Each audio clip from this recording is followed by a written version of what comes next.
Galing ako sa sa pinakamurang na canvas ko na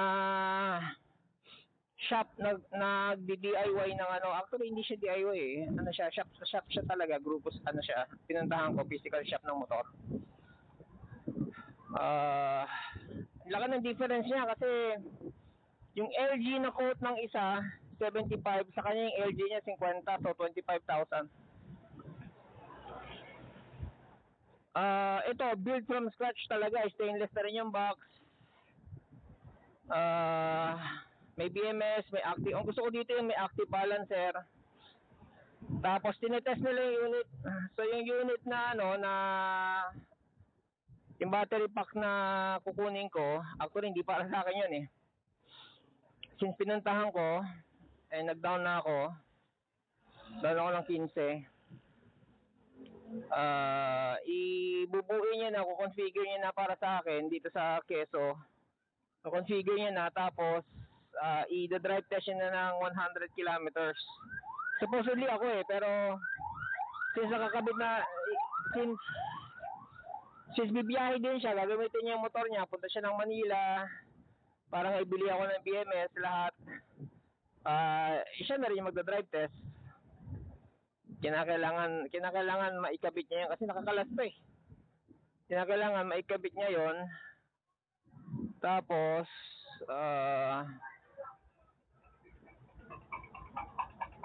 kinakailangan maikabit niya yon.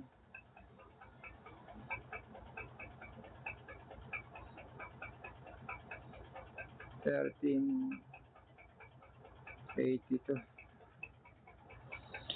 Kinakailangan may kabit niya yun within the day para mabiyahe niya, ma-drive test niya lahat.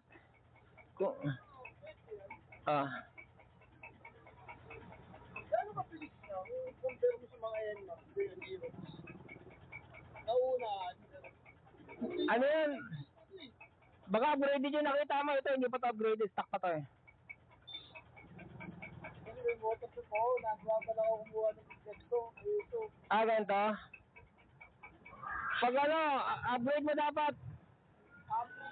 Oo.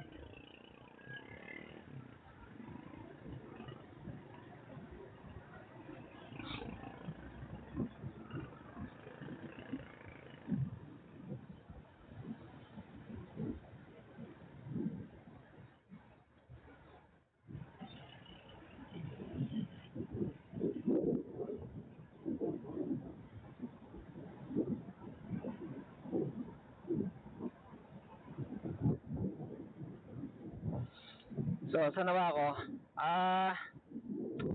Wala tuloy ako. So, yun nga. So, upgrade ako ng, upgrade. Yung battery pack niya, LG yung tatak. Yung LG yung hindi sumisirit. Okay? Tapos sabi niya 8C na daw. 66 AH. Tapos may active balancer, may charger na worth 19, charger niya 10 amperes, 5 to 6 hours daw kung fully drained 6 hours kanyan ang charging niya. So yun ang mga package niya. So may BMS na, importante yung BMS kasi yun yung prevent na masunog. Ano pa?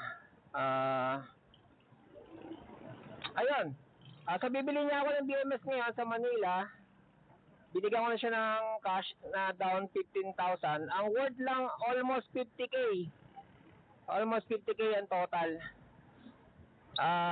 Ang mga pwedeng maging forward issue nito once na install is yung controller niya pwedeng masunog. Nagulat nga siya.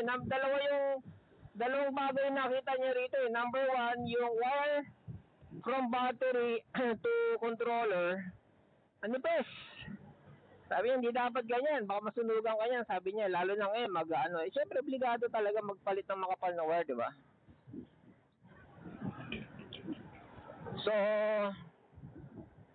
So, from battery to controller, papalitan ng makapal na wire.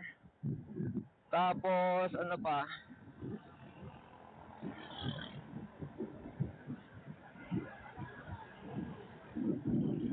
Meron siyang sinabi na terminal. Parang terminal yata yun. Terminal ng terminal nga ng wire sa battery, nilagyan din niya ng makapal. Yan. Dapat lang, di ba? Dapat lang. So, yun. Ano pa?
Ayun, so ngayon, so bibili niya ako mamayang gabi, bibili niya ako ngayon ng controller. Controller ng ng puta, bumagal na ako Bibili niya ako ngayon ng lobat na pala. Bibili niya ako ngayon ng ng BMS. Tapos mamayang gabi ba? Bukas ng gabi. Tapos isi-set i-road test yung yung battery ko, 100 kilometers. Kung hindi man niya makomplete yung 100 kilometers, ako na lang gagawa. Tapos, i-configure daw niya para sa akin ngayong maghapon. Yung battery pack, sobrang dami niyang ginagawa. I doubt kung matapos niya yun Totoo lang. Kaya kailangan follow up ko siya within the day. Tapos babalik ako sa kanya bukas ng gabi. Siguro bukas niya bubuuin yung 100 kilometers kasi dapat daw straight daw yon. Ilalagarin yung 100 kilometers. Ako kaya kung gawin yun magsisales lang ako Ganon.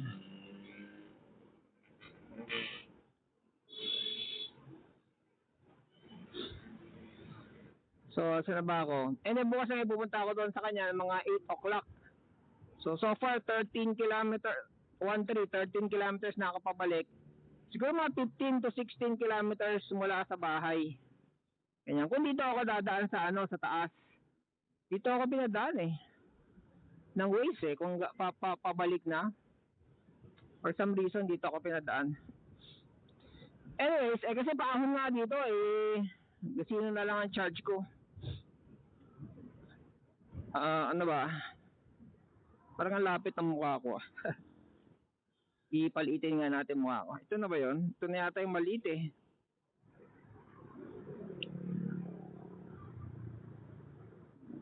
Ay, yun nga yung maliit.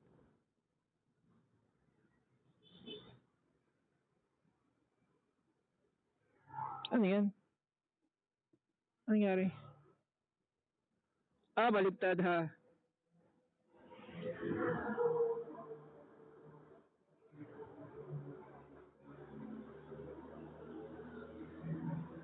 Yun na nga yung pinakamaliit. So yung schedule ko. Antayin ko na ma-configure niya yung ito pa pala. Sa ngayon, yung metal casing ang casing niya is metal, pero sa coat na pinag-usapan namin gagawin niya yung stainless. Ganyan.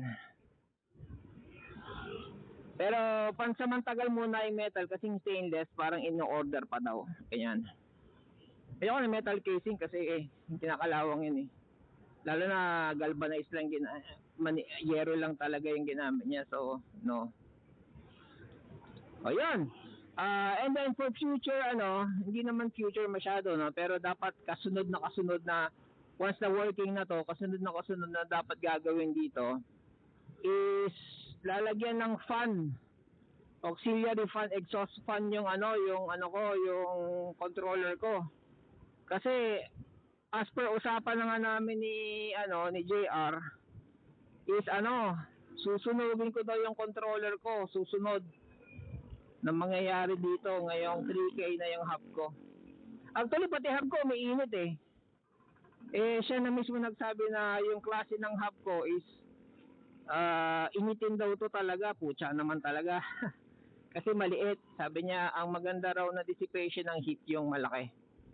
Sabi niya, siguro for future upgrade na yung pag nasunog ko na yung hub ko. Putya. So, yun ang schedule ko ngayon. So for now, uwi. Ito na naman, tas uwi, charge. Katamad. Sunduin si teacher mamaya. Ayun na. Pero dapat mag-gym ako. Ilang araw na tong gym ko. Dapat hindi discontinue ko na lang yung gym ko eh. Nang araw na taunan kasi yun eh. Gusto ko kasi doon hindi nagsasara. Napakinabangan ko yun ang gusto kapag yung tipong tulad niya makikicharge ako kay teacher ganyan. Tambay ako sa gym. Hindi naman tambay. Mag-gym ako doon sa Eastwood ganyan Mapakinabangan. Nagpunta ako ng Pampanga na nakabike. Sa gym ako naligo. Sumubok na matulog sa banyo pero ang ingay ng mga janitress. Kaya nag-workout na lang ako magdamag. Kaya pag uwi ko, nilagnat ako. Yan, at least, di ba? Meron ako mapupuntahan. Lalo na kapag ito, meron na akong auxiliary sa U-Box. Yung Decalas. Yon. Kasi in the future, maglalagay ako ng Decalas sa U-Box. Putya, saan na pala yung charger nun ilalagay, Lalagay ako ng Decalas sa U-Box. Ay, shit. Wala na pala ang lagayan ng charger kung nagkataon. Kaya kailangan ko ng malaki-laki na top box or extrang box dito, hindi na makakasingit sa traffic nun. Extrang box sa mga gilid ko. I think meron ganun kung hindi pa sasadya na lang. Para sa lagayan ng charger, extrang gamit kasi nga maglalagay na akong auxiliary sa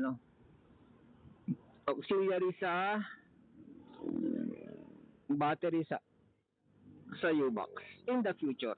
Kasi pag may gano'n pabubulod mo yan, di ba? Pampanga ako, malulobot ako, wala akong masaksakan na bahay, kagaya nangyari sa akin. Dati nakabike ako, wala akong natulugan na bahay. Dapat pala nag-motel ako, yun, tipong gano'n.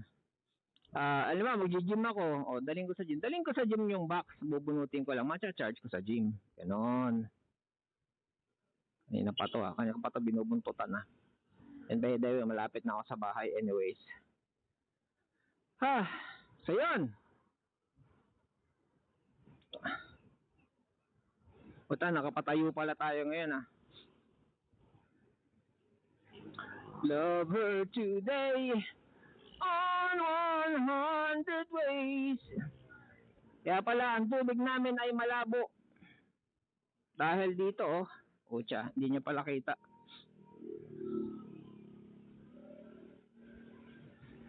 Ginagawa yung nawasa. Yun. May bumubuntot sa akin. Bumubuntotan, lobat na ako. On 100 ways. Yan, ganyan. Merong sign. Visible. Mukha pala ako siya Mukha nyo lang nakikita ako. Okay sana yung keme ng ng bagong mga phone ngayon na 2 video, double video front and back. Nga lang wala pang stabilization yung back. Wala ring wide angle. Pero siguro in the future magkakaroon nun. Ganda sana kung meron ganun wide angle. Para wala nang edit. Ang hirap mag-edit kasi sa lahat Nakakatamad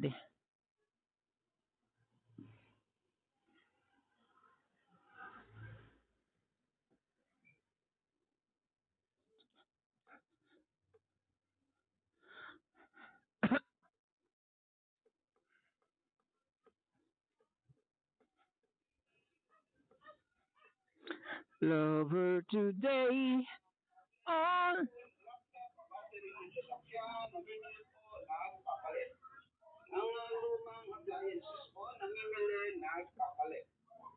Ah, meron ako. Dito sa loob. Mga lumang appliances po, namimili, nagpapalit. Saka lang. Kung meron pong mga sirang electric fan,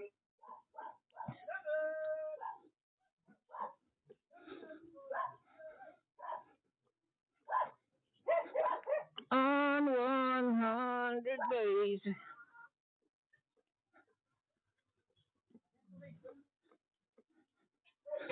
Love her today.